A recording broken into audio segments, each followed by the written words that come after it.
mimpi dilamar oleh seseorang yang tidak diketahui rupanya atau dipaksa menikah oleh sekelompok orang, kemudian dorongan yang sangat kuat untuk selalu melakukan onani atau masturbasi.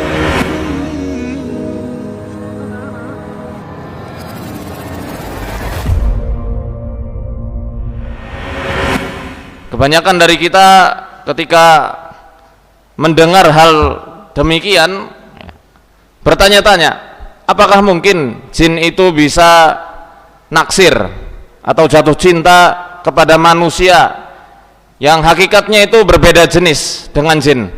Manusia diciptakan dari apa? Tanah. Jin dari api. Apa bisa jin itu jatuh cinta sama manusia? Nah, di sini dijelaskan oleh Syekhul Islam Ibnu Taimiyah rahimahullahu taala dalam kitab An-Nubuwat. Di situ beliau menjelaskan, qad yuhibbul insiyya kama yuhibbul insiyul al-insiyya. Bangsa jin itu telah mencintai manusia sebagaimana manusia yang juga mencintai manusia lainnya. Wa kama yuhibbur rajul mar'ata wal mar'atur rajula. Sebagaimana seorang pria yang mencintai wanita atau wanita yang mencintai pria. Yugharu alaihi wa yakhdumuhu bi asya'in wa idza sara ma'a ghairihi faqad yu'aqibuhu bil qatli wa ghairihi. Bahkan ketika jin itu sudah naksir dan jatuh cinta sama manusia, terkadang dia itu mencemburi, dia itu cemburu ketika manusia yang dicintainya bersosialisasi dengan manusia lainnya, dengan teman-temannya dari bangsa manusia. Bahkan dia itu akan mendukung kecemburuannya dengan berbagai sesuatu.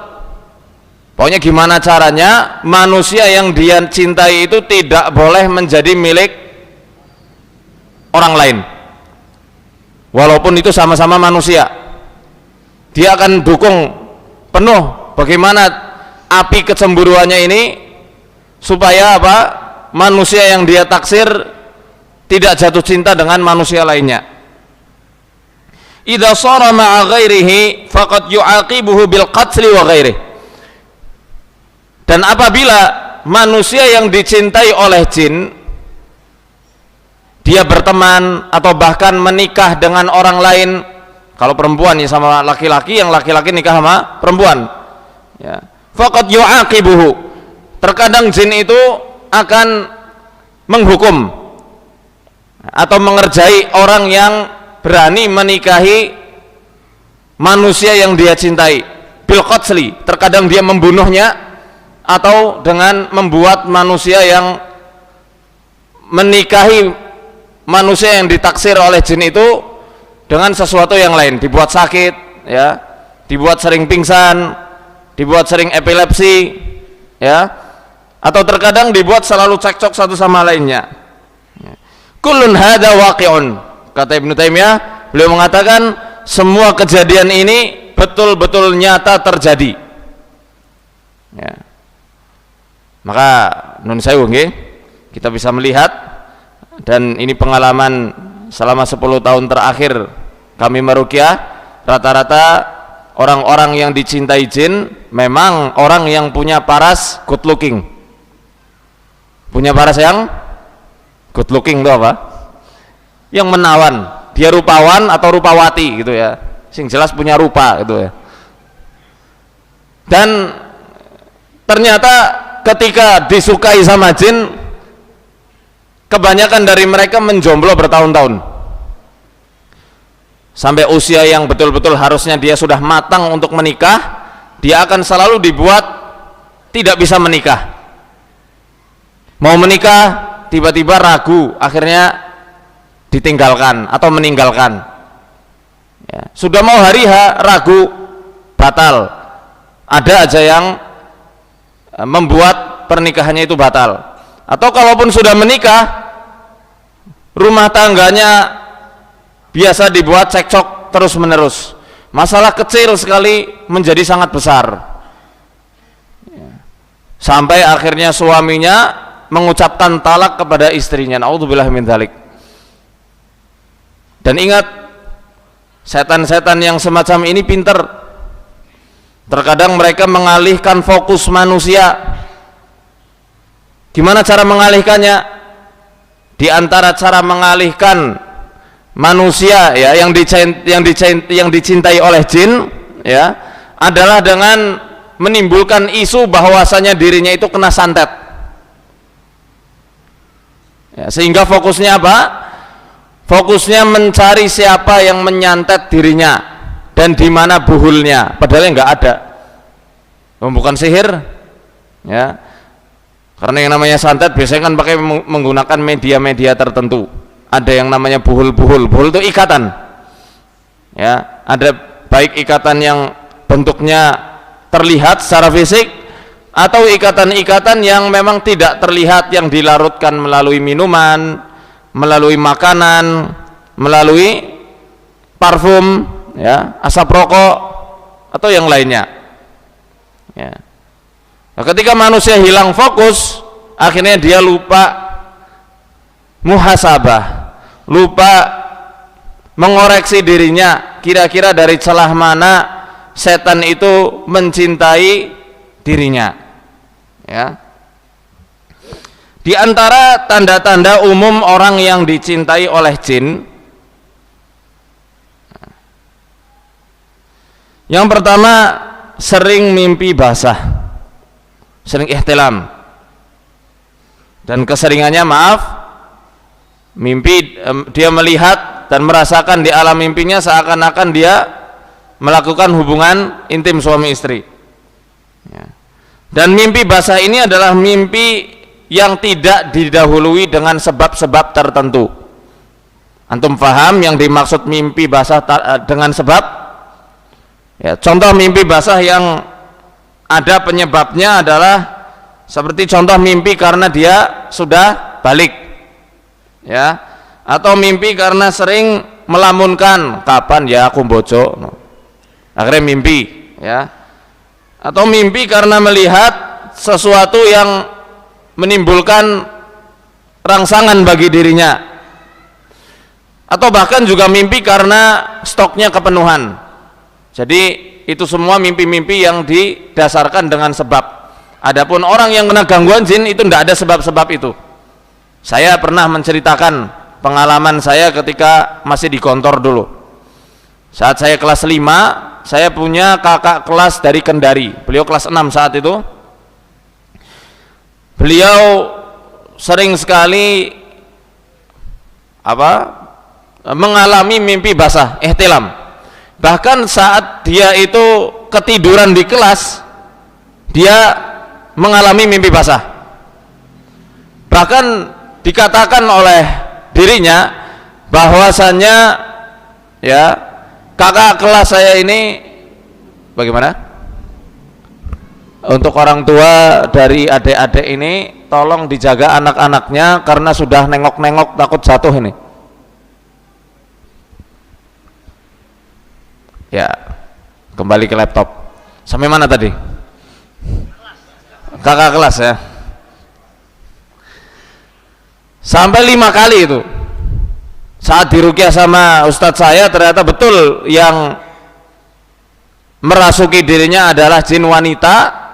Sebabnya apa? Sebabnya ketika masuk toilet, masuk kamar mandi, dia tidak pernah baca doa, tidak menjaga adab-adab masuk kamar mandi, dan sukanya siul-siul dan bernyanyi di kamar mandi. Apalagi antum, nauzubillah min dzalik, masuk kamar mandi tiktokan, wah bahaya itu. Jadi mangsanya jin itu. Ya. Dan itu 5 kali sehari tanpa ada sebab yang jelas.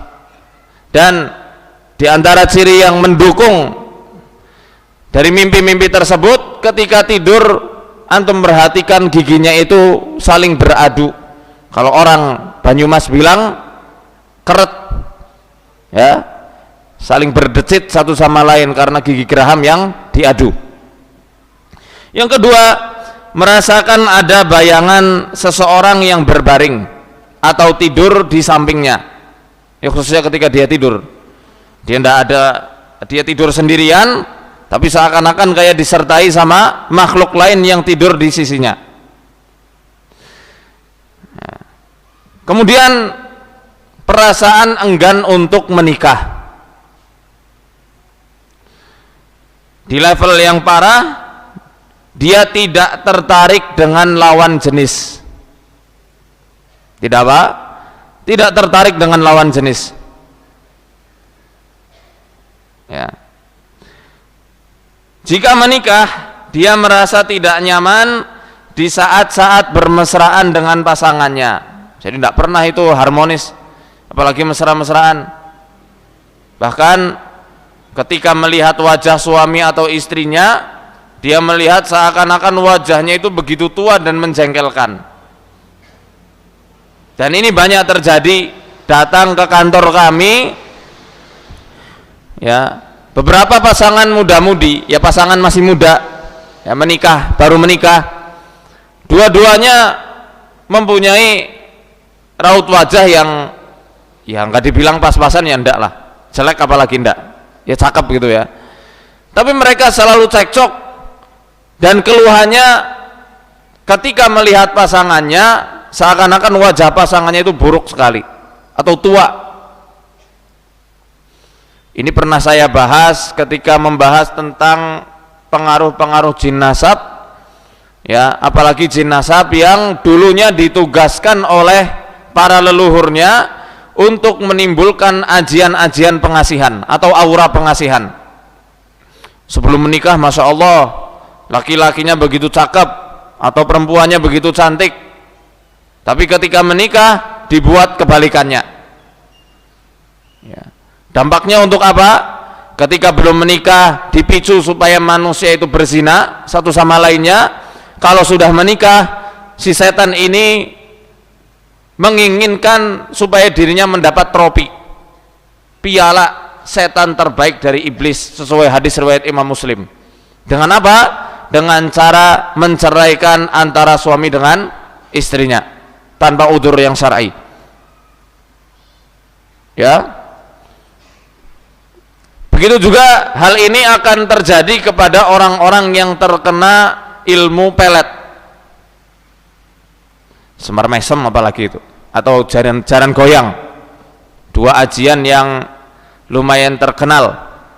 Ada ajian Asmoro Bangun, ada macam-macam, banyak ya nama-nama ajian pelet di Nusantara ini.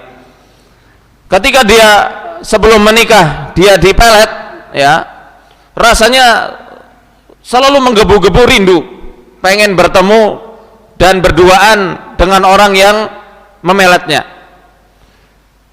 Saat memejamkan mata, gak ada bayangan lain kecuali wajah dari orang yang memelet.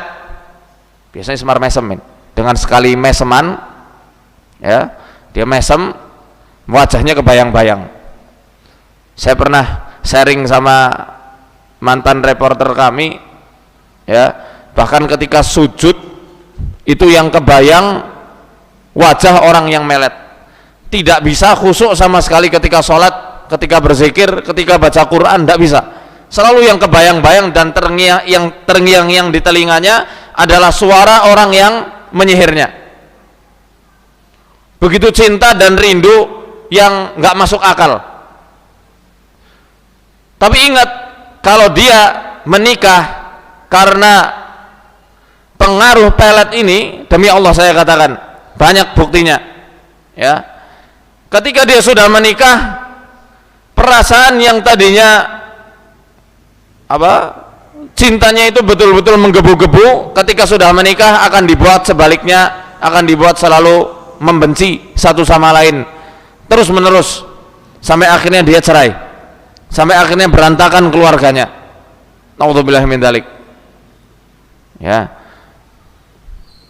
Ini ilmu pelet, ilmu pengasihan ya sama, karena hakikatnya jin pengasihan dari turunan ya akhirnya mencintai sama orang yang dia berikan aura-aura tersebut, gunanya untuk membuat patah hati para ikhwan atau para akhwat ya. Selanjutnya ciri-cirinya adalah tidak ada keinginan atau merasa sesak dadanya ketika diajak beribadah bareng-bareng di atas ranjang.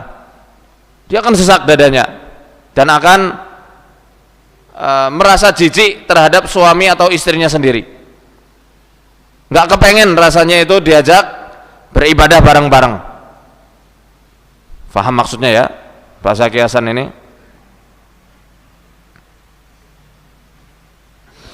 Setelah berhubungan dengan pasangannya, dia akan merasakan sedih, bahkan merasa sakit kepala yang luar biasa dahsyat ya, setelah melakukan hubungan intim.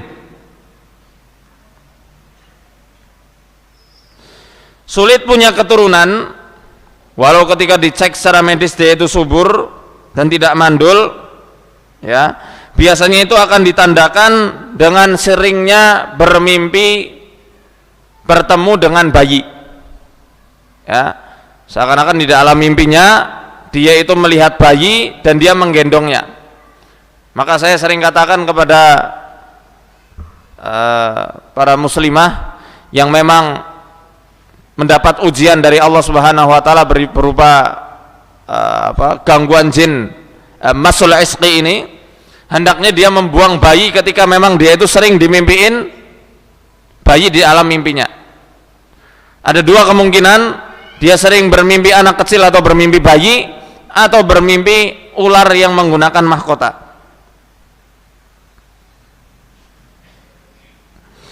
Mimpi dilamar oleh seseorang yang tidak diketahui rupanya, atau dipaksa menikah oleh sekelompok orang ya. Kemudian dorongan yang sangat kuat untuk selalu melakukan onani atau masturbasi ya. Kemudian gemar menyendiri, dia tidak suka keramaian. Pundak sering merasa berat seakan ada yang digendong olehnya. Timbul sifat merasa paling hebat ya. Sirkulasi haid tidak teratur atau istihadah, atau bahkan tidak haid sama sekali ya. Ini kan seperti yang dijelaskan dalam hadisnya Asma binti Jahash ya, ketika beliau itu datang kepada Rasul sallallahu alaihi wasallam kemudian berkonsultasi tentang penyakit pendarahan yang terus-menerus dialami olehnya. Pendarahan di sini maksudnya ketika haid. Jadi haidnya itu tidak berhenti-berhenti. Ya, maka kata Nabi sallallahu alaihi wasallam, "Innama hadhihi raqdatun min raqadatis syaitan."